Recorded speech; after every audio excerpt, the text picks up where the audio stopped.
What would happen if libertarianism won? This is the question that we will ask ourselves today. And first, we will look at the history and main concepts of libertarianism. Then, we will imagine how this utopia would look like. And finally, we will see what we can learn from this thought experiment. Libertarianism can be best defined as the ideology that puts individual liberty as its highest value and opposes any limitations on this liberty. So, modern libertarianism really became a reality in the 1970s, with its founding father being indisputably Murray Rothbard. Although it had many predecessors such as Ludwig von Mises on the economic side, Ayn Rand on its literary and aesthetic aspects, and Albert J. Nock on its political way of thinking. The interesting thing about libertarianism is that it was a term mostly used by socialists and anarchists before it was co-opted or captured by the modern libertarian movement. But we cannot really explain libertarianism by just looking at the 20th century. Many of its basic aspects are much older. The concept of fundamental individual rights, including individual freedom, can be traced back to John Locke, and indeed, in the past, libertarians were known as, quote-unquote, classical liberals. Essentially, libertarianism is a branch of liberalism that believes that the best way to a prosperous society and to defend individual rights is to minimize the state and to outsource as many things as possible to the free market. Even if nowadays libertarianism is characterized as a right-wing ideology, it is only right-wing from the socialist point of view, which capitalism makes something right-wing. However, historically, libertarian ideas have been linked to reform and not to tradition. But enough of this ideological genealogy. What are the core principles of libertarianism that we will use to imagine this utopia? The fundamental belief that lies at the root of libertarianism is that all humans have fundamental rights. An important distinction is that libertarians focus on negative right. A negative right is something that each person already has and can be taken away, such as liberty or life. While a positive right is an entitlement to some object or service because of the mere fact of being human. For example, clean water, shelter, and such things are positive rights. This is the fundamental reason why libertarianism focuses so much on negative rights, and that is that libertarians care most about individual freedom.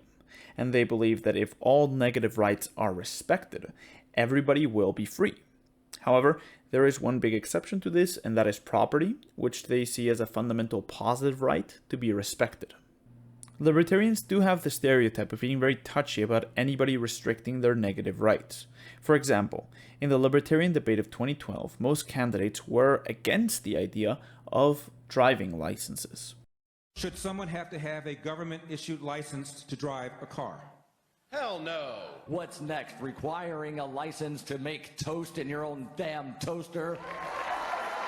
Afterwards, Gary Johnson expressed some support for this radical idea and was subsequently booed by the crowd.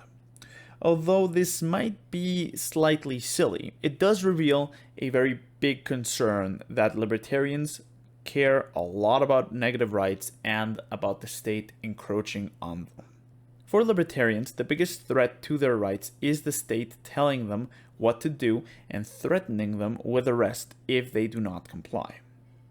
For this reason, libertarians have a great amount of, sometimes merited, suspicion to anything done by the government. This leads libertarians to want a smaller government with less power to impose itself onto the rights of its citizens. However, there is much disagreement to how far they should go. There is a definite consensus that the state should be reduced as much as possible. The question is just how much is possible. The most common idea is the concept of the night watchman state, where the state only provides a bare minimum of policing and the judicial system. However, you also have some anarcho-capitalists who advocate for having no state at all. Libertarianism is also very focused on economics, and the individualist way of looking at the world is at the base of all libertarian economic ideas, which have been primarily developed by the Austrian School of Economics. So now I have to oversimplify the ideas of the Austrian school, because it is impossible to understand libertarianism without understanding the basic ideas of the Austrian school. That is, that economics is the study of individual human action. The Austrian economists have come to the conclusion that one cannot use the scientific method to determine the behavior of a person in the same way that we can determine what a chemical will do under certain circumstances. Therefore, it is also impossible to make predictions and models that correctly reflect the realities of the economy. The Austrian school states that the best way to achieve wealth is to let the market regulate itself. Since the individuals are making the decisions that drive the economy, they also know what is good for them better than any government ever can. This also ties in with the fact that most libertarians are not very sold on positive rights, because most positive rights require a large government to provide them. For example, if healthcare is a human right, then the state must have the power to collect billions in taxes in order to fund this program. When we look at the ethics of libertarianism, we see that, as opposed to most of the political spectrum, libertarianism does not really have a very complex ethical system that they want to impose onto society. Libertarianism does not prefer one religion over another, or really imposes any moral values beyond the essential non-aggression principle, which states that you are free to do anything as long as it does not infringe in the liberty of others. I think that it is a fact that libertarianism is an ideology that is mostly focused on economics, and by extension its social policy and its ethics and such is not extremely complex. Libertarians are big proponents, essentially, of let people enjoy things-ism. With that out of the way, I think that we can already start imagining this utopia.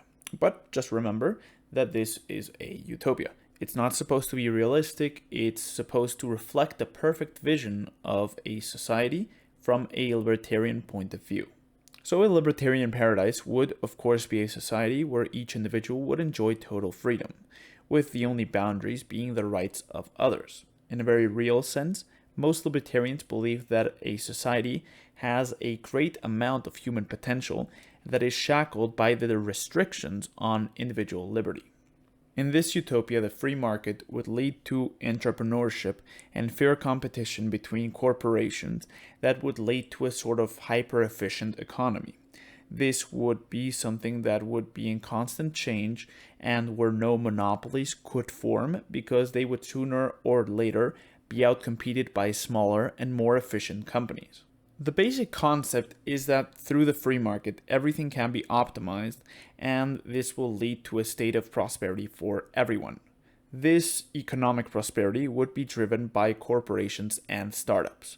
It would also mean better services for the population and a prosperous job market that would again lead to consumer spending and further economic growth. In the end, this could look like a libertarian version of Singapore, where a great amount of wealth is created and everybody is free to enjoy this prosperity. The other side is the aesthetic conception of the great man presented by Ayn Rand. In this society, the individual would be unshackled, and it would be possible for people of great talent to express themselves completely and reach their true potential in their professions. It is very often the case that in our real society that people who have great talent are simply stifled due to a lack of opportunity and overregulation. And thus, in this utopia, this talent would be free to express itself, and as a result, we would expect that this society would have great works of art and technological innovation. How would the state look like in this utopia? In all likelihood, the state would be a night watchman state that would simply exist to resolve legal disputes and to take over policing and other basic state functions. The big difference between libertarians and most other ideologies is that they have no interest in a large, powerful state to impose their morality onto the population, because libertarianism does not really have many entrenched social values, such as equality or nationalism, that they would be willing to promote by force. Of course, There would be some anarcho-capitalists who would want the market to replace everything. However, most libertarians would agree that replacing the police with private security is not the best idea to keep society in one piece. Another important question to answer is what happens to the people that are unproductive, to the people that are not these great men that appear as the protagonist in Ayn Rand novels. In the case of the people who cannot physically work, it would be expected that their own communities would take care of them, since this would be a local issue, and we could expect charity from the people who know them, and all of this would come in the name of social stability, which is of course good for the economy. However, this would not apply to the people who willingly make the decision of not wanting to work. They would simply be seen as a liability, and in no uncertain terms as social parasites. The most likely outcome of this is that those who do not want to work would be either forced to work so that they don't starve, they could convince their communities to support them, or they could emigrate to another country. Certainly, in this utopia, the ideal is to have a productive population and to avoid class stratification, despite what most leftists think. The libertarians are not believers in feudalism and have no real interest in keeping the peasants down. And ideally, they would want to have everybody be essentially middle class. However, in this utopia, there would be large amounts of inequality. In all of the economies of the world, we can see that the wealth is distributed in a Pareto distribution.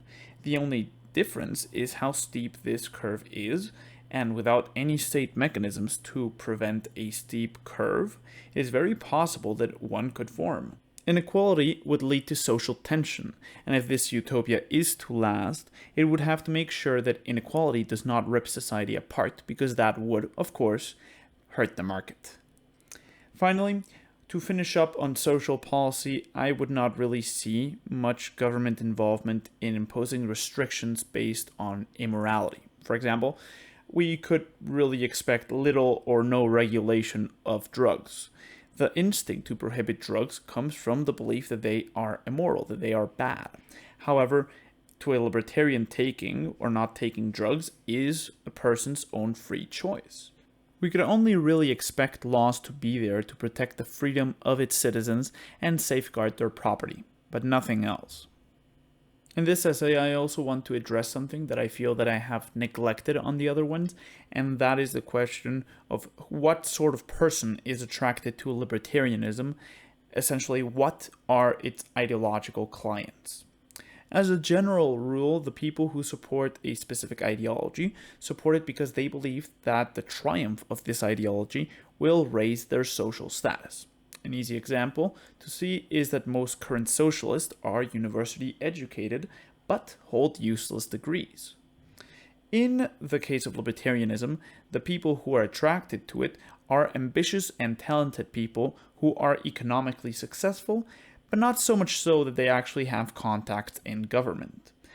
However, it also must be mentioned that there are many groups whose interests stand in stark contrast to libertarianism, such as poor people, bureaucrats, and public universities. Now we must ask ourselves, what are the insights that we can gain by imagining this libertarian utopia? The first one, I think, is that although libertarianism is very concentrated on economic issues, this is not the core of the ideology. Instead, it is the pursuit of individual freedom. Libertarians do not pursue freedom and individual liberty as a means to economic prosperity, but instead they pursue individual freedom as an end in itself.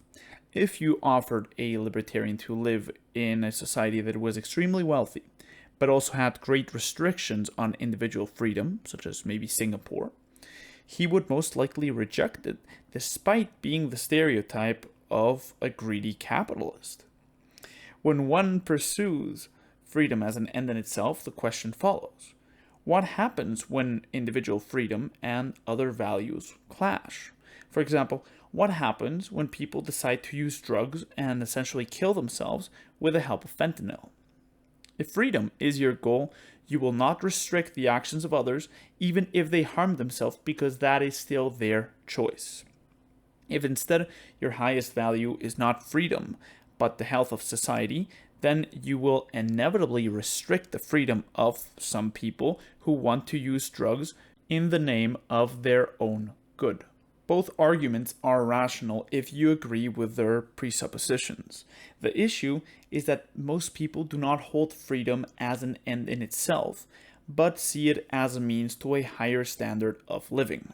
Simply put, when there is a convincing reason to restrict individual freedom, most people will be in favor of doing so. In the real world, libertarians are a minority because most people simply do not have individual freedom as their highest value.